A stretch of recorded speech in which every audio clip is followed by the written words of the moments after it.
Hi folks, it's Brian back with another video for my channel, Teller Defender. And today I kind of want to go over something that I encountered at the bank that I work at this past week. That a customer came to my branch and was questioning something that they had received in an email. And basically it said that she was supposed to get funds that were being held and they were to be released by a specific entity of the U.S. government. Now, ironically and funny enough, I myself have found an email kind of like this. Wording's a little bit different, but it's essentially the same. They said that basically that I have funds that were being looked into, and after review by a specific government entity, they were going to be released to me. However, they needed more information before they are able to release those funds to me. But the customer was wanting to know if it was very legitimate, and I said it definitely is not, because I said, first of all, look at the email address it came from. Now, while the email itself claims it's from a legitimate government entity, the email address itself points to something dramatically different. And so I'm going to be taking a look at just such an email that I received in my inbox. So we'll take a look at that right now. And here it is. It says your pending payment fund released. And it's by a person named Andrea Gacky, who's supposedly from the Financial Crimes Enforcement Network, FINCEN, which really does exist. It says P.O. Box 39, Vienna, Virginia, 22183. It says, greetings. We hope this letter finds you well. We are writing to inform you that your pending transaction, which was intercepted for an investigation by the Financial Crimes Enforcement Network, FINCEN, has been thoroughly reviewed and approved for release. After a comprehensive investigation, we have determined that the sum of $10,500,000 is legitimate and can be released to you. In order to facilitate a successful and transparent transaction, we have approved the payment through the online banking payment option. This will allow you to access your funds from your current location. To proceed with the release of your payment, we kindly request that you reconfirm your personal details for the issuance of a payment release approval certificate. This validation is necessary to ensure the secure transfer of funds to your account. Please provide the below following information for verification purposes and send it to our email address. Email info@ust-fincen.com. So it says here to put my full name, address, contact number, and a scanned copy of any governmental issue ID. Once we have received and verified your information, we will issue the payment release approval certificate and provide you with further instructions on how to access your funds through the online banking payment option. We appreciate your cooperation in this matter and look forward to assisting you with the release of your funds. Thank you for your attention to this matter. Sincerely, Andrea Gacky, Director of Financial Crimes Enforcement Network, FINCEN. Now, you might be asking, is this person, Andrea Gacky, real? Does this person really exist?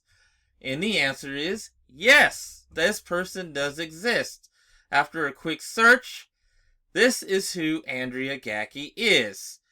The Director of the Financial Crimes Enforcement Network, FINCEN, a bureau of the U.S. Department of the Treasury. Now, why would this person, this director, be sending an email personally to me saying that I'm owed funds? Well, let's take a little quick look here. Let me go back to the email. And notice it says there is an email address right here. It says info@ust-fincen.com. Now, if you watched my previous video, I had talked about a woman in Kansas that got duped by a fake passport site because she was wanting to renew it so she could go on vacation to a trip outside of the United States. Now, an official government website will always end in .gov. Notice this ends in .com. If this is a legitimate government entity, it's not going to end in .com, and we can take a look at that. Andrea Gacki, what does it say right here? Very important. FINCEN.gov. That is the legitimate FinCEN website. Not this. This is completely fake. And by the way, it says greetings. If I really am owed money, why am I not addressed by my name at all? Not greetings, Brian. Not greetings, Mr. Ambrose. None of that. None of that at all. And it said that I had a pending transaction. I don't have millions of dollars at all. Any kind of transaction that says that is from me of that amount is completely false. Trust me. If I had that much money, I would be doing other things right now. But I certainly don't. And I definitely did not have any kind of transaction matching this. So this tells me that this email is fake. But remember how I said, to check the email address it came from. So that's what we're going to do. And look at this. This is nothing but a series of numbers and letters that means nothing. In fact, here's the full address of where this came from. Does this look anything like a FinCEN.gov legitimate email address? No, it does not. So that tells you right there, that is going to be your biggest red flag more than anything. Check the email address of where it came from. Thankfully, the customer at my branch, after some investigation themselves, did not give out any information, and we told them to delete the email. So no, nothing was lost. No compromising information was given to these scammers. But these emails still exist, and people do fall for them. Otherwise, they would not still be going out. So everyone needs to be very diligent of these kinds of emails, especially the elderly people, because they're very vulnerable to these types of things.